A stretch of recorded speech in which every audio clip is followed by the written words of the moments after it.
Welcome to Coach's Corner, everybody. I'm your host, Coach Tripp. Thanks for tuning in on this Thursday, May 11th. I am your host, along with my partner, Coach Mark Hobley. Tuning in, Coach Hobbs, as we call him. I call him. Yes, sir. One of many nicknames. Thanks for tuning in to Local Sports Report on this Thursday edition. We have a good friend of ours, Chip Boes, is on the phone right now. Chip, thanks for joining the show. Hey, Paul, it's great to be here. Thank you for hosting me today. And some of those nicknames that Hobbs has might be X-rated. You would know. Show. You would definitely know. Yeah, Coach. You would know. You're going to have to tell some jokes, clean jokes sometime today. Okay. Folks, Chip Boes, you may not know, but Chip Boes is in his 44th or 45th year of Chip Boes Championship basketball camp, the best one in the South. At least that's how I promote it. Chip Boes, former high school basketball and college basketball coach, Pensacola Junior College, has sent 48 guys around there to Division I, has 3 or 4 former NBA players. The last 25 years, he's been in charge of basketball refereeing. Right, Chip? Yes, sir. Yes, sir. And you say south of what? South of I-10. 9 Mile Road? South of I-10. Wow. Yeah, okay. All right. Well, at least it's south of something. South of Pensacola. All right. There you go. You grew up in Ohio, though. I want our listeners to learn a little bit about you. You grew up in Ohio. Talk about your youth, playing youth sports. Talk about your family, your mom, dad, and siblings. Well, let me tell you this. I was born and raised on a hog farm in Ohio, okay? And had two great, hardworking parents. Neither one of them college educated, even though my father was a Depression child, and he was actually valedictorian of his class. Wow. And he really wanted to go to college and be a lawyer, and it didn't work out. He was destined to be a farmer, and that's what he did. Both mom and dad have passed a few years ago, but anyway, I have 2 brothers, 2 sisters. One brother is deceased. The other one brother and 2 sisters are both alive. But anyway, I really, let me tell you this about farmers, okay? They don't have children for the love of having children. They got farm hands. Having children for the love of having free farm workers. Child labor. Yeah, I mean, I can't remember from the years of 6 years on in which all of us had specific and certain responsibilities that we had to do on the farm. And in actuality, my dad was not a big athletic promoter kind of guy. He felt like we would be better served in the fall harvesting and in the spring planting. Trust me. But my mom was. My mother was an all-state basketball player in 1936. Oh my gosh! In Republic, Ohio. Okay, as a sophomore, she was all-state forward at Republic High School, and the next year, or going into her junior year, the Ohio State legislative body outlawed women's sports, girls' sports, because they thought it wasn't healthy for them. What was the dynamic? What did your mom say at the time? What was the environment like? You kind of took what the state legislature or what the laws were at the time, right? And you moved on. So she ended up being a cheerleader there at Republic High School and homecoming queen. Okay, but she was really adamant that if any of the 5 children in the Boes family wanted and had the opportunity to participate in not just athletics but extracurriculars that she was denied, this was going to happen. Oh, so, wow. In the spirit of compromise, and you'll never see a Boes picture in Wikipedia in the compromise section,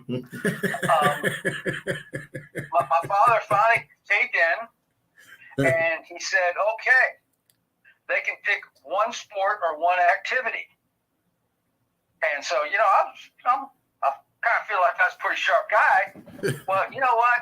I picked basketball because it was the longest season, and it was in the winter. And let me tell you something right now, there are a lot more pleasurable things to do in December, January, February, March in Ohio than milk cows at 6 a.m. when it's 20 below zero. Wow. So I picked basketball, and when we were in season, we didn't have to get up and do morning chores. Okay, that makes sense.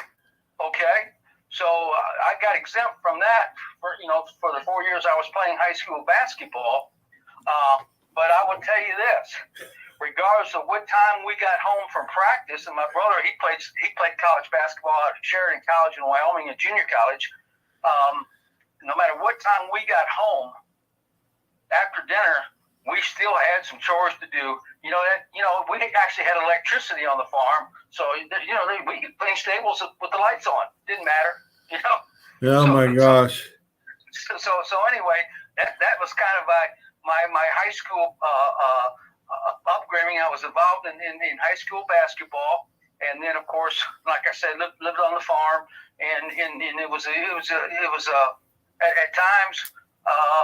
I was probably less than appreciative than what I have, but today I'm most appreciative about what I had. Wow. Because there's no doubt in my mind the ability to learn how to work, kind of do some independent thinking on your own, solve problems or whatever, has been much more valuable to me than all the degrees that I hold, and I hold 3. Wow, that's good stuff, Chip. You're right. Growing up with that work ethic, my mother grew up on a dairy farm. So it's, not too far removed from that kind of mother that wanted you well-rounded and educated. And that's really interesting. And that propelled you in your career as a college coach. How did you get interested in coaching? Who inspired you? Who was your mentor? Well, my high school coach was a man by the name of Bob Leahy. And he was also a math teacher there at Calvert High School in Tiffin, Ohio. And I really, really liked him. I enjoyed playing for him. He was a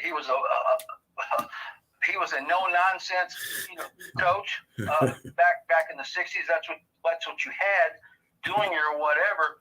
But I really thought he was a pretty cool guy. And he seemed to be enjoying what he was doing. And I can't tell you how grateful I am to the sport of basketball because, other than the birth of the three children, and marrying Sherry, my beautiful wife, there aren't many things that in my life that didn't take place because of my involvement in the sport of basketball. Wow. PJC head coach, how did you get the opportunity and what led you to that position? Well, let me tell you this. After I played college basketball at the University of Tampa, and back then they didn't have Division I, Division II. You just played, and I can tell you, in the years that I was there, we played Georgia, we played Georgia Tech, we played Stetson, South Alabama, wow. Sanford, Dayton, Xavier, Rhode Island, Maryland. And I'm going to tell you a Maryland story.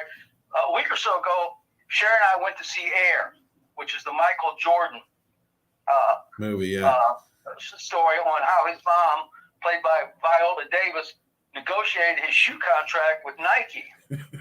Well, one of the leading actors in that, or characters in that arrangement with Nike was a guy named Howard White. Well, let me tell you this. On December 22nd, 1970, we played Maryland at Maryland. Okay? Okay. And I'm going to tell you two stories. Howard White was the starting point guard for Maryland. I was the starting guard for the University of Tampa. The week before, and we lost to him 80-73. The week before that game, Howard got 42 points against South Carolina, University of South Carolina, who at that time was in the ACC. Yeah. I want you to know, being the defensive stalwart that I was, I held Howard to 36. Well Yes, below sir. his average. Yeah, but anyway, so like I said, we played some big schools, and back then that it might have been money games, I don't know. But anyway, so we're going into Cole Fieldhouse on that cold, night in December 1970, and Cole Fieldhouse, there was like the students were gone. There was like 7,000-8,000 students there, or people there watching. And so, golly, man, we were pretty excited. They're here to watch us. Well, there was a freshman game going on, and this was Lefty Gisselle's first year there, and he was going to make Maryland the UCLA of the East. That was the term he used. Uh-huh. And he had that great recruiting class that all had to play freshman basketball at the time. Tom McMillan, Jack Trimble, Lynn Elmore, and there was a couple other really, really good players. They were all high school All-Americans. And they were playing at prep school in the preliminary game. So we go into the locker room, and the game is over, and we come out, and the damn gym's empty. They all went to happy hour or something somewhere. there wasn't 500 people there that night to watch us play. That reminds me of a friend of mine that coached football at Kentucky when Bill Curry was there, and they had the spring game going on. They were a pretty good crowd there, probably 40,000 were there, and then they come out at halftime, and there's nobody in the stands. After halftime, they all went over. Kentucky was having their first practice, Midnight Madness. Basketball. And the third caveat of that was Dana Kirk was our coach, who ended up being the coach at Memphis, took them to the Final Four the year that Villanova won. And anyway, he was our coach. But one of the things that he would do, our last game before Christmas every year, he would make sure we had a long road game somewhere. And rather than have to fly us back to Tampa to start our Christmas break, the NCAA allowed us to fly home. So we could fly home legally on the school's dime, so to speak. And so we fly into Cleveland Airport on December 22nd. I'll never forget 1970, and had a bad snowstorm in Ohio. Imagine a snowstorm in Ohio 40 miles from Lake Erie. Okay? So mom and dad were late, and they were calling, we didn't have cell phones or whatever the case may be, and so dad would stop at a payphone, and he would get a hold of American Airlines or Eastern Airlines or National or whatever it was at the time, and they would page me at the counter and say, hey, your parents are coming. They're stuck in the snowstorm or whatever. Well, I was 21 years old at the time, and back then you could drink alcohol at 18 in Ohio, at least, watered down beer. Right. So I decided to go into the lounge, and I'm sitting there, and I have got my University of Tampa leather jacket on, the basketball. And I'm sitting there probably drinking a Falstaff or something like that at the time. And guess who walks into the lounge? It's the Los Angeles Lakers. Oh my goodness. Chamberlain, West, Elgin Baylor, Pat Riley. I think Sharman was the coach back then or whatever. So I was just kind of sitting there by myself when they saw the basketball on my letter. On my Tampa leather jacket, and so a couple of guys came over and they were talking to me, and so they invited me over. I'm sitting at the table with those guys, and let me tell you this: Will Chamberlain only drank 7-Up. I'll never forget that. Oh, did he? Yes. Everybody else was drinking though. How about how about the Lakers of the 70s and 80s? They'd all been drinking. But for the rest of them, there wasn't enough beer in the bar. Back then, those NBA teams flew commercial. Oh my gosh. And so they had the same issues or whatever. So I spent like 2 hours in the lounge with those guys that night, just talking basketball with those guys. Now, I'll tell you how smart I am. Do you think I had the foresight to ask Ian for a darn autograph? Or a picture or anything? Yeah.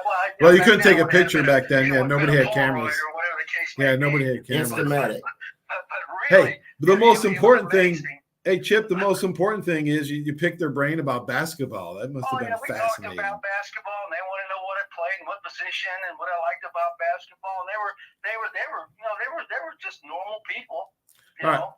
Let me ask you a question. If you or Brad was 6'4", which one would be in the NBA? Brad. Brad, I have to say he could have made it if he was 6'4", right?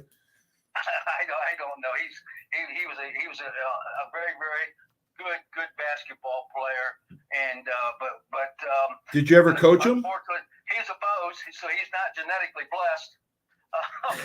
Yeah. Did you coach him? Did you coach Brad? I coached him in some youth ball. Okay. What was that dynamic like? Yeah, I remember. My first year. So anyway, I played there. Then I went back to my home school, and I coached at the high school for a year. I was the assistant varsity coach, the head JV. Back then, they didn't have JV teams; they had what they call reserve teams. I was reserve head coach. I was head tennis coach. I was Letterman Club coordinator. I was ninth grade assistant football coach, and I taught 6 classes a day for the sum of $5,400 a year. Wow! And I thought I was rich.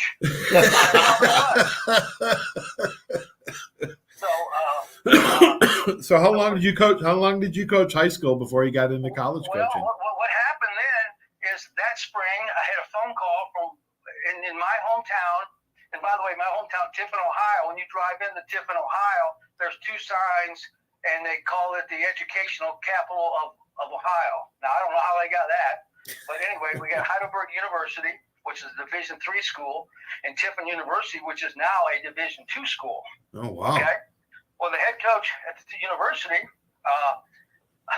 because I was also taking graduate classes because my ultimate goal was to become a college basketball coach at some level. Mm-hmm.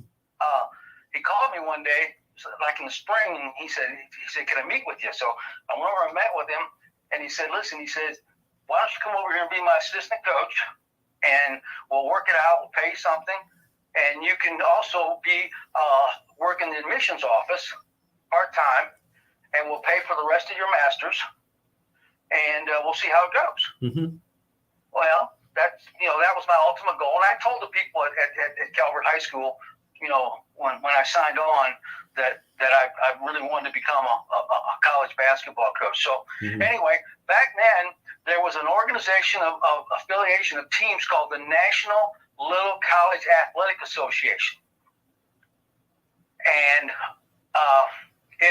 to be a member of that, and I don't even think they had girls sports, you had to have 500 or less boys enrolled at your school. Mm-hmm. And there was like 100, 150 schools, and it's like NAIA. It was just for schools outside to compete against each other. Well, lo and behold, we win the national championship that year in 1972. Okay, and of course I was responsible for everything. Just ask me. But anyway, I was taking classes at Bowling Green. Three mornings a week, which is 45 miles away, and then in the afternoon I would stop and go to different schools and meet with the counselors and teachers and students who had interest in possibly Tiffin University, and then come back late in the afternoon for practice, that kind of stuff. So anyway, I'm about ready to sign it. So I'm getting my master's, and I'm about ready to sign a full-time contract at Tiffin University. And as assistant basketball coach and dean of students. Now, can you imagine that? I would have been a great dean of students because I knew all the bad stuff you're not supposed to do. Oh yeah. Okay. Oh yeah. You already knew all what not to do. Yes. Okay, because I had done it. Okay. and so I get a phone call from a guy in Miami at Miami-Dade who used to be the dean of students at Tampa University of Tampa. Oh, okay. Okay, and his name is Jerry Randolph, and he came to all our basketball games when I was at Tampa or whatever, and I probably darkened his office a couple times. I can't imagine why, as a dean of students there. But anyway, he said, "Hey, Miami-Dade downtown campus is starting a basketball program." He said, "Would you be interested?" And this was late spring of 72, maybe 73. The years kind of run together. Well, it just so happened my youth coach at St. Joseph Elementary, his name was David Riley, and he was kind of a mentor of mine. And he was the offensive coordinator at Christopher Columbus High School in Miami. He had left Tiffin to go down to Miami. Oh, okay. So I called him, and he kind of looked into the situation. He said, "Sure they are." So I called Dean Randolph back, and I said, "Sure, I'm interested." So next thing you know, I'm on a plane to Miami, and I'm interviewing, okay, for this job. And I had I had some organizational ability. I had a playbook and a notebook and, different kinds of things. And matter of fact, my master's thesis at Bowling Green was on recruiting. Oh, wow. And, I still got a copy of it. At that time, it was the largest volume of master's thesis in the history of the college. It's about 200 pages. But I was really involved in that, and I really liked it. So you just kept adding on and adding on. Just diving into it. Yeah. So I took that down. Well, the next thing you know, they offered me the job. So I'm going to be the head basketball coach at Miami-Dade downtown campus. Now, Miami-Dade downtown campus had 5,000 students at the time. The North campus had 12,000. Wow. And the South campus had like 14,000. And all three campuses had, now I think they got like 60-some or 70,000 kids going to those Miami-Dades. So anyway, but check this out. We had no scholarships. It was tuition and books, so it was pretty much local. Oh, my gosh. And we had no gym. Oh, gosh. Okay. Bob Hurley Jr. Yeah, they had a great picture of the gym to be built. And it was going to be breaking ground any day now. Well, any day now never got here. Okay. So anyway, I accept the job, and who wouldn't want to go to Miami? And so moved to Miami, and I inherited a team that had been recruited by the athletic director, who was the baseball coach. Wow. Okay. All right. And I think my best two players were also baseball players. Imagine that. Yeah. Okay. Okay. Because he used up all the baseball scholarships. But anyway, we were there. I was there for 5 years. But I got to tell you this one. After I got there, I got to know people, and I'm going to tell you this right now. I thought I had arrived at 23 years old or 24. I was a head college coach at the junior college basketball floor was pretty good, pretty competitive. Yeah. I thought I had really arrived. Well, it turns out they offered that job to everybody south of Cincinnati first. Nobody would take it. Right now, I was the only sucker to take the job. Okay, but we had a good time, and we had a couple good years, but we had some tough years because we practiced at a boys' club with a tile floor. Wow. Wow. So, but anyway, make a long story short, Chaz, our oldest, and Bradley was just an infant, and Chaz was 2 years old at the time, and we kind of made a family decision at some point in time based on my limited income ability, which is still there. I've been consistent about that over the years, trust me. I had a chance to come up here to take the assistant coaching job and the head coaching and golf coaching job at Pensacola Junior College. And Lynn Cundiff was the head coach, and he had just won the national championship. Oh my gosh! What a change from a startup to a championship. He had just won that national championship at Independence in Kansas, and so I'm thinking, I'm going to learn from this guy. Number one, yeah, and also this guy's an up and comer. He may get a 4-year job or right. whatever the case may be. Right. I may get to go with him, or I may end up at the college coach here. Well, so we got up here. And Lynn, great guy, good basketball coach. We inherited a mess. We created some of that mess too, however. He was very disillusioned with the structure of Florida. He was used to the independence of going into the to the business office and getting $1,000 in cash and go recruit. Yeah. And bring back receipts if and he just had a hard time dealing with the organization and the structure part of it, And so he actually resigned to manage and be a part owner of a Big Ten tire. Okay. And so anyway, so I walked in the office one day, and Dr. Don Perry, the athletic director, he said, Lynn just came in and he's resigning. And he said, do you want the job? Well, you know what? That's like Marilyn Monroe saying, do you want to go out for a date? You know, sure. You know, so I inherited the job. We were coming off a year of probation. I had done a really, really good job of recruiting. And, you know, for the next 6 years, I was the head coach there. We won 4 championships. It was a lot of fun, but it became a real drain. You know, I don't know if you know this, but I'm kind of intense. I'm kind of different. Yes. And I probably would be dead now if I stayed in the coaching profession. Trust me. Is that why you got into refereeing? I will never ever pass on the positives and experiences that I learned coaching basketball. Oh my gosh! And let's talk about your Chip Boes championship basketball camp. Is it the 45th year? 45th basketball camps when I was head coach at the college. Oh, you just kept it going. And after I left the college, we kept it going. You know, this kind of stuff. But I will tell you, the first camp I had at Pensacola Junior College, we had a week-long camp. We had 6 players. Oh no, you had 6 at your very first camp? That was it. And of course, the athletic director, Dr. Perry, he said, "You're wasting your time." and I said, "No." I said, "We're going to build on this. We're going to give those 6 kids the best possible camp experience they're ever going to have." And 2 of them were girls. Oh Katie my Lynch, gosh! who played at Catholic, and Molly Larrett, who played at Catholic, who's Richard Cobb's wife now. You know.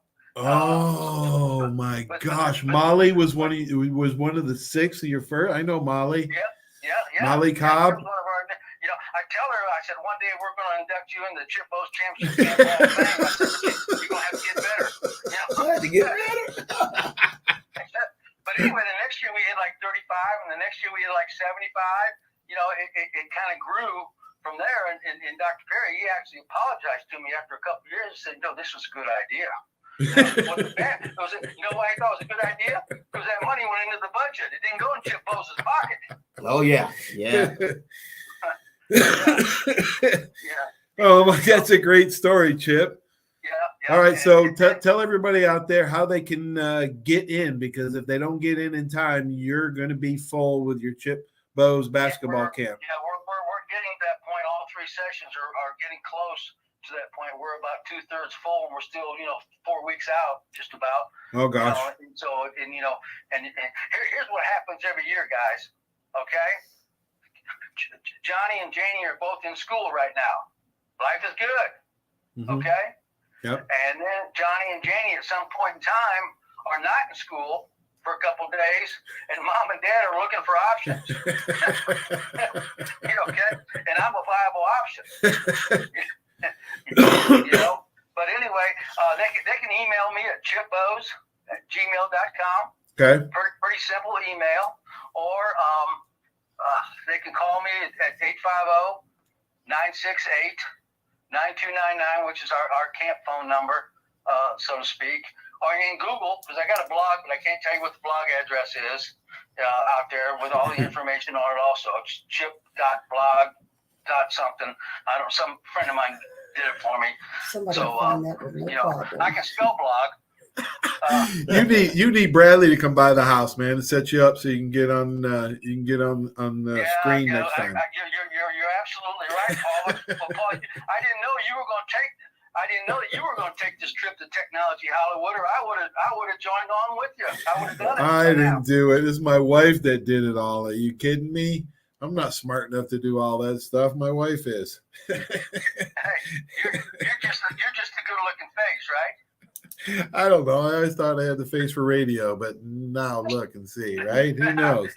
Yeah, all right. Exactly, But I will tell you something right now. I wouldn't give up for a minute for all the kids that we've had come through our camps, and all the kids that I had the opportunity to coach, and I never got a chance to coach, Hobbs here. But I will tell you this right now: I spent a lot of time with him, and they made me such a better man and a better person. It was because I've always had as a teacher and a coach and a camp director, I've always had a sense of responsibility that we got to do it the right way, and it's not always easy to do that. Coach, you have.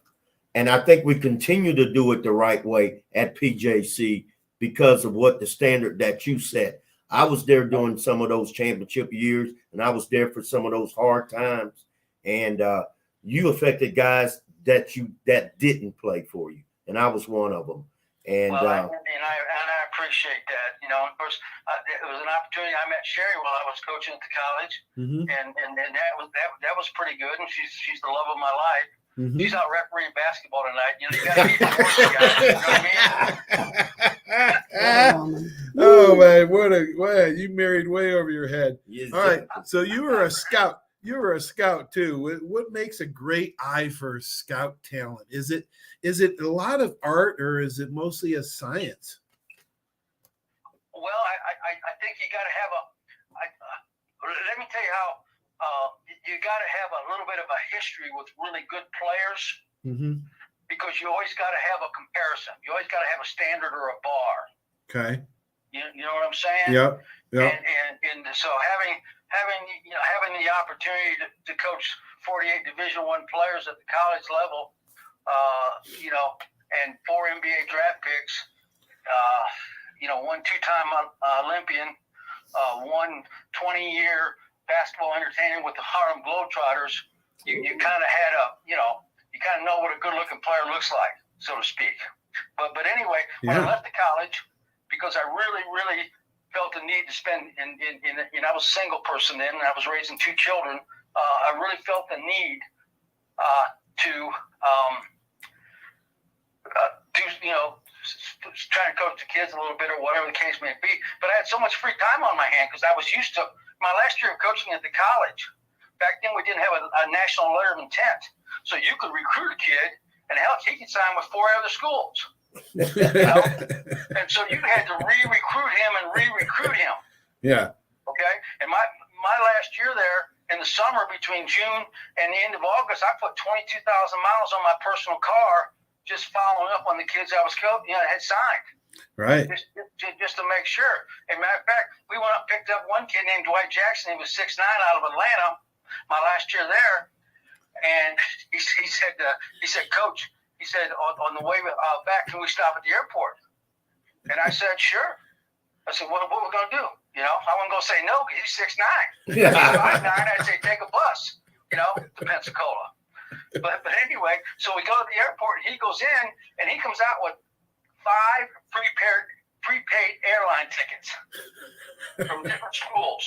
Wow. That thought he was coming there. Okay? Ellsworth, Iowa, San Jacinto, Moberly, Missouri. I said, what are we going to do with those, Dwight?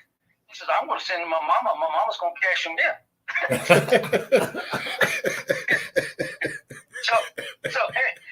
Anyway, so I'm teaching. I'm teaching elementary PE out of Molino Elementary. And Miss Gordon, she's first year principal, took a chance on me. I loved it. Believe it or not, I made more money as a first year teacher working from 7 to 3 every day than I did at the college 12 months out of the year.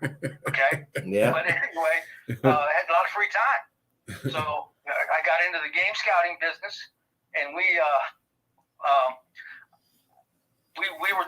were scouting 300 games a year. And how I got into that business was I was out of coaching for a year, and Bill Foster was the coach at the University of South Carolina, formerly the coach at Duke. And he called me. He says, Chip, he said, what are you doing Saturdays? Like January. I still have nothing really, Bill. He said, listen, Louisville plays Florida State at 3 o'clock Saturday. Will you go over and scout Louisville for me? They were going to play Louisville. I said, sure, Coach.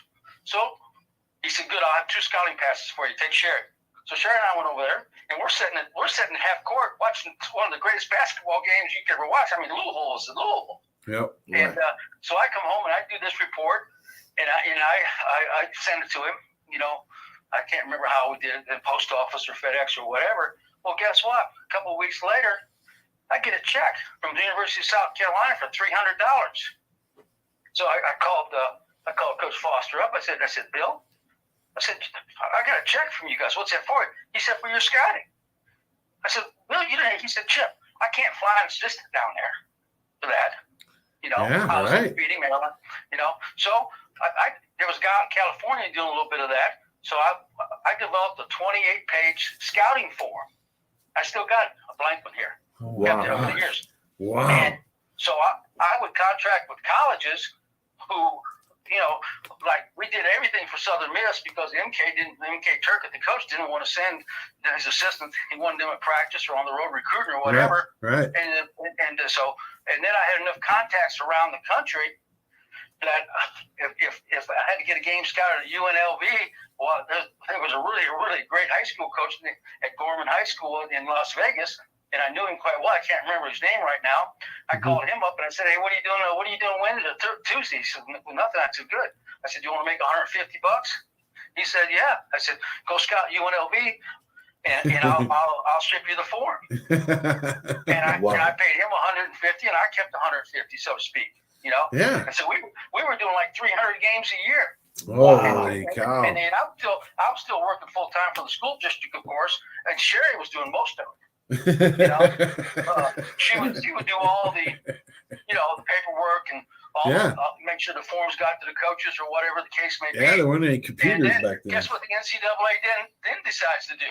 What's that? In a cost cut saving measure, they eliminated off-site scouting. Oh, that cost them actually more money to send their own out there. They outlawed that, and so then it came.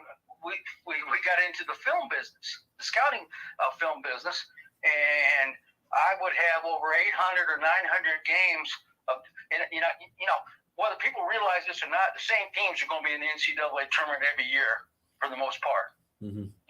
Three-fourths of the teams are always going to be the same. Right. And so I had a library of films, and so these people were getting bids on Sunday night. Some of them having to play Thursday, and we would stay up for 2 nights dubbing VHS tapes and shipping them to them. Oh wow! And one year we were living over on the June over there by the college, and I had 9 colleges in our living room that Sunday night, waiting for the bids to go out so we could dub their tapes, and so they could go home, watch the film, and get a head start on it or whatever. Wow, that was cool. So we did that, and then that kind of dried up a little bit.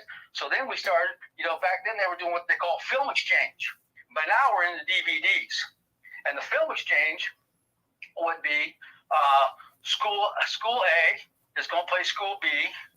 But B's already played school C, so C would send them a copy of their game. Time consuming, a little bit labor intensive or whatever. So we started handling schools' film exchange for a contract fee. And we started doing that, and there was a couple of years that we were doing film exchange for over 45 Division I schools. And I had burners, DVD burners, that I can make 10 copies at a time. Yeah.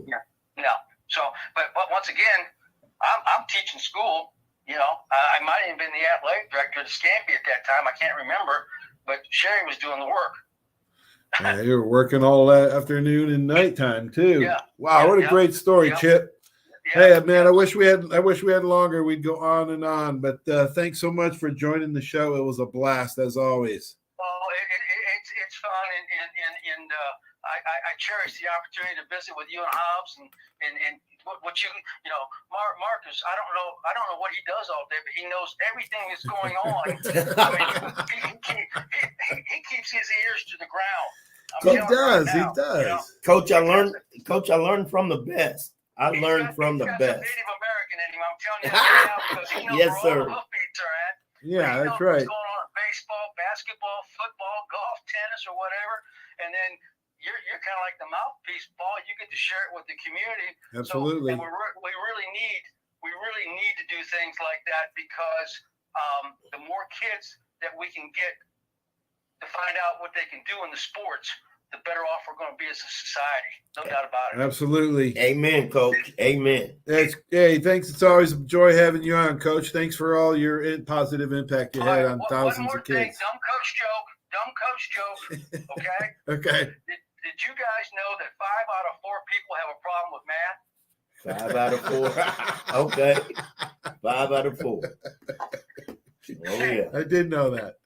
Hey, you all have a great day. Talk to you soon. All right. Thanks. All right. Thanks, Coach.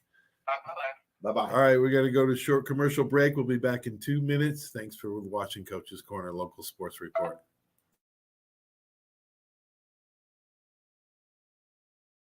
There's a reason why Hill Kelly in Pensacola is the #1 selling Chrysler Dodge Jeep Ram dealer between Jacksonville and New Orleans. While other dealers have taken advantage of a competitive market with higher prices, Hill Kelly has discounted prices to the lowest of the year. And Hill Kelly in Pensacola won't surprise you with excessive charges beyond the selling price. Come see why people from Milton, Pace, Foley, Bay Minette, Daphne, Gulf Shores, Mobile, and beyond are driving to Hill Kelly in Pensacola to buy their next new Chrysler, Dodge, Jeep, or Ram. At Hill Kelly, the bottom line price and your satisfaction are what really matter. So before you sign, check the bottom line and make the trip to Hill Kelly in Pensacola to see what true local ownership can do for you. At Hill Kelly Chrysler, Dodge, Jeep, Ram, Highway 29 in Car City, Pensacola. Or shop online 24/7 at hillkellydodge.com. When it comes to bottom line pricing, nobody beats a Hill Kelly deal. Nobody.